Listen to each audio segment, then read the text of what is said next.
Hello everyone, welcome back to your own channel. आज हम करने जा रहे हैं आपकी वर्कशीट नंबर 68 विषय गणित कक्षा 9। हमारी डेट 13 जनवरी के लिए।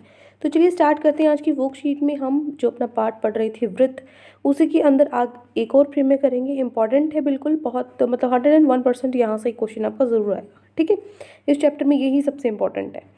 अब देखो क्या है फ्रेम में कि यदि एक चाप द्वारा केंद्र पर आंतरिक कोण, मान लीजिए ये आपकी चाप है, इस पे ये केंद्र है, इस केंद्र पर जो आंतरिक कोण बनता है, ये जो कोण बनता है, ये वृत्त के शेष भाग के किसी बिंदु पर आंतरिक कोण का दोगुना होता है। अगर इसी चाप से कोई कहीं और आपका कोई और कोण जो बन रहा है, तो ये क्या होगा, इसका ये जो है इसका दोगुना होगा। ठीक है ना, इस वाले का दोगुना होगा, 2 टाइम्स होगा।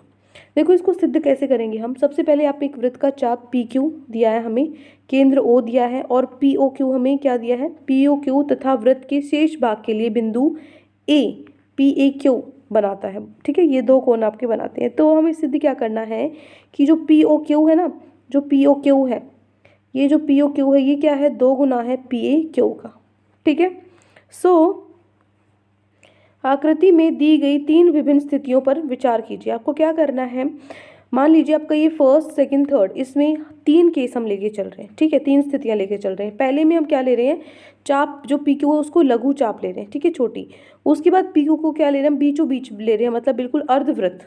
ठीक है, और तीसरे में क्या ले रहे हैं, क्या ले रहे हैं हम, दीर्घ ले रहे हैं, मेजर। ठीक है, 3 तरह से ले रहे हैं। तो आइए हम ए ओ को मिलाकर, पहले अब क्या करना है, सब में ए ओ को मिलाना है आपको, और बी तक आगे तक उसको बढ़ाना है। ठीक है, सो अब हमें क्या करना है, सभी स्थितियों में जो बी ओ क्यू है, बी ओ क्यू है, वो क्या है, Q O A Q plus A Q O के बराबर है। ठीक है, ओ ए क्यू, मतलब देखो मैं यहाँ पे बता देती हूँ सिंपली, इसका सम प्लस इसका सम। ठीक है, इनके सम के बराबर है ये बाहर वाला। क्यों, क्योंकि त्रिभुज का बहिष्कोण, जो बाहर जो कोण होता है, उसके 2 अभिमुख अंत कोण के योग के बराबर होता है वो। ठीक है, अंदर जो 2 कोण है आमने सामने, उनके जोड़ के बराबर होता है। ठीक है, इसलिए ये इनके इक्वल होगा। अब सभी में जो आपका त्रिभुज है ओ ए क्यू है, इनके अंदर जो ओ ए है वो किसके बराबर है, ओ क्यू के बराबर है। ठीक है, ये ओ ए ओ क्यू के बराबर है ना, क्योंकि ये तो क्या है, त्रिज्या है। दूसरा, ओ ए क्यू जो कोण है वो ए क्यू ओ के बराबर है। ओ ए क्यू जो किसके बराबर है, ए क्यू ओ के बराबर, इसके बराबर है। ठीक है, क्यों, क्योंकि त्रिभुज की जो बराबर भुजाएं उसके सामने के कोण भी बराबर होंगे, है ना। अगर ये जो दोनों आपकी भुजाएं बराबर हैं, तो इनके जो आमने सामने कोण हैं ये भी बराबर होंगे। ठीक है, ये गुण होता है त्रिभुज के अंदर। उसके बाद यहाँ से जो बी ओ क्यू है, बी ओ क्यू है, इसको मैं 2 times of O A Q लिख सकती हूँ। क्यों, क्योंकि जो ओ क्यू ओ है वो ओ ए क्यू के ही बराबर है। तो यहाँ पे भी ओ ए क्यू लिख लूँ और यहाँ पे भी ओ ए क्यू लिख लूँ, तो ये 2 टाइम्स हो गया, है ना, 2 गुना हो गया ओ ए क्यू के। उसके बाद जो बी ओ पी है, इसी तरीके से यहाँ पे करना है। बी ओ पी में भी यही करना है, 2 गुना हो जाएगा किसका, ओ ए पी का। अब हम क्या करेंगे, 1 और 2 को हम जोड़ देंगे, लेफ्ट से लेफ्ट, राइट से राइट। ठीक है, यहाँ पे जो 2 है वो बाहर आ जाएगा, कॉमन आ जाएगा। तो जो पी ओ क्यू है, बी ओ पी और बी ओ क्यू से मिलाकर देखो, बी ओ पी और बी ओ क्यू, इनसे मिलाकर क्या बनेगा, पी ओ क्यू मिलेगा। ठीक है, सो पी ओ क्यू किसके बराबर है, हमारे पास 2 गुना है, किसका 2 गुना है, ओ ए पी और ओ ए क्यू से क्या बनता है, पी ए क्यू बनता है। ठीक है, तो 2 गुना है किसकी, क्यू के। क्लियर। अब एक उदाहरण से आप अच्छे से समझ जाओगे। तो देखो इस उदाहरण में क्या करना है, आपको x का मान ज्ञात करना है। ठीक है, ये क्या है, x है, इसकी वैल्यू आपको निकालनी है। फिगर आपको दिया हुआ क्वेश्चन में चित्र। अब देखो जो आपका त्रिभुज ए बी सी है, इसके अंदर ए बी सी, इस ए बी सी के अंदर जो ए बी है वो ए सी के बराबर है ना। क्यों, क्योंकि दोनों क्या है, त्रिज्या है। अब यहाँ से अगर ये दोनों बराबर है, तो त्रिभुज के अंदर बराबर भुजाओं के जो सामने कोण होते हैं, सम्मुख कोण होते हैं, बराबर होंगे। तो ये 35 है, तो ये भी 35 होगा। तो जो कोण 2 है वो 35 डिग्री हो जाएगा। अब तीनों कोणों का योग त्रिभुज का क्या होता है, 180 होता है। इसका पता है, इन दोनों का पता है 35, एक निकालना है। तो 35 और 35 70 होते हैं।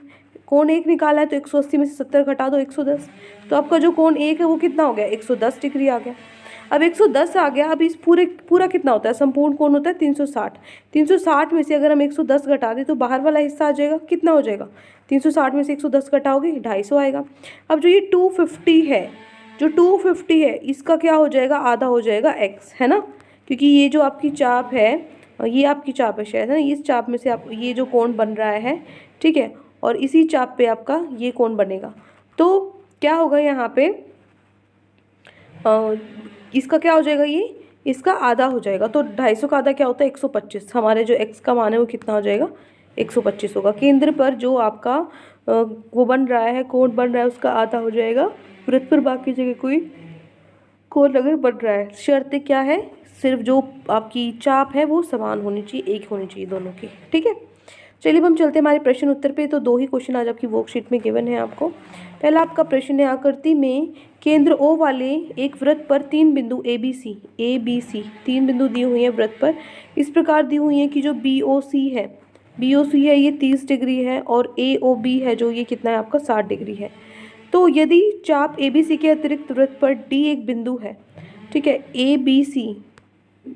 ABC ये आपकी चाप है, इस पे आपका D बिंदु है, ठीक है, स्थित है यहाँ पर। तो आपको ये ADC निकालना है। ये क्या होगा, ये इसका आधा हो जाएगा, है ना। तो देखो क्वेश्चन नंबर 1 कैसे करना है आपको। ये आपका प्रश्न नंबर 1, ये क्या होता है, ये इसका आधा हो जाता है। तो ये आधा क्या होगा, ये टोटल पूरा कितना है, ये 60 + 30 से 90 है ना। तो हम चाप द्वारा केंद्र पर आंतरित कोण वृत्त के शेष भाग के किसी बिंदु पर आंतरित कोण का दोगुना होता है। तो ये क्या हो जाएगा, दोगुना हो जाएगा इसका, ठीक है, दोगुना हो जाएगा ADC का। कितना हो जाएगा, ये कितना है, 90 है, ठीक है। तो यहाँ से ये 2 नीचे आ जाएगा, 90 का आधा कितना हो जाएगा, 45 डिग्री होगा। तो ADC का मान कितना है, 45 डिग्री, ठीक है। ये जो आज हमने प्री में पढ़ा उसी पे बेस्ड ये क्वेश्चन है, सिर्फ वही यूज़ किया, क्लियर। नेक्स्ट क्वेश्चन है क्वेश्चन नंबर 2। क्वेश्चन 2 क्या है, आकृति में PQR आपको ये दिया हुआ है 100, ठीक है। PQR क्या है आपके पास यहाँ पे, जहाँ PQR केंद्र O वाले एक वृत्त पर स्थित बिंदु है।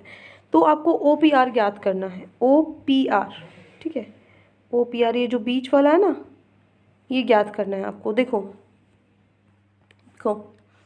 यहाँ पर आपको दिया क्या गया है, जो PR है ये एक जीवा है, और वृत्त की दीर्घ चाप पर बिंदु S बनाए, ठीक है। ये आपकी दीर्घ चाप है, इस पे एक बिंदु S बनाया हमें। तो जो यहाँ पे PQRS है ना, PQRS ये क्या, एक चक्रीय चतुर्भुज है। चक्रीय चतुर्भुज क्या होता है, जो चतुर्भुज वृत्त के अंदर होता है वो होता है चक्रीय चतुर्भुज। और इसकी एक विशेषता होती है क्या, कि जो इसके आमने सामने वाले कोण होते हैं उनका जो योग होता है वो 180 डिग्री होता है। तो ये तो मैंने निकाला है अभी, ये क्वेश्चन में नहीं था, ध्यान से देखना, ठीक है। तो ये हमने फाइंड आउट किया है। तो इसका और इसका 180 होगा योग, ठीक है। तो ये आपको 100 दिया था, तो ये कितना हो गया, 80 आ गया, है ना। 180 में से 100 माइनस कटा दिया, 80 आ गया। लेकिन हमें निकालना तो ये है ना। तो ये देखो, ये अगर हमारे पास 80 आया है, तो एक चाप द्वारा केंद्र पर आंतरित कोण वृत्त के शेष भाग के किसी बिंदु पर आंतरित कोण का दोगुना होता है। तो इसका दोगुना ये होगा, ये 80 था, तो ये क्या हो गया, 160 हो गया, ठीक है ना। दोगुना हो गया किसका, 80 का, 160 हो गया। अब देखो यहाँ पे जो त्रिभुज है उसके तीनों कोणों का योग क्या होगा, 180 होगा, ठीक है। ये 160 है, तो 180 में से 160 गए, बचा 20। इसका मतलब जो ये दोनों कोण हैं ये 20 होंगे, मिला के 20 होंगे। ये दोनों बराबर होंगे क्योंकि ये तो त्रिज्या है, 20 है, तो एक कोण क्या होगा, 10 होगा, ठीक है। तो यही हमें करना है। देखो सो यहाँ से क्या लिखा है, यहाँ पे दोनों का जो योग है वो 180 होगा, तो एक हमने दोनों का योग 20 आ जाएगा एंगल्स का, और एक का आपका 10 डिग्री आ जाएगा, ठीक है। तो ये हो गया हमारा क्वेश्चन नंबर 2, क्लियर। तो ये 2 क्वेश्चन से आज आपकी वर्कशीट में गिवन थे। आई होप आपको अच्छे से समझ में आ गए हैं। कोई भी डाउट है किसी भी क्वेश्चन में तो कमेंट सेक्शन में आप मुझसे पूछ सकते हैं। और अगर आपको वीडियो अच्छी लगे तो चैनल को सब्सक्राइब कर सकते हैं, वीडियो को लाइक कर सकते हैं। आज के लिए इतना ही, मिलते हैं नेक्स्ट वीडियो में। चल then, take care, bye bye.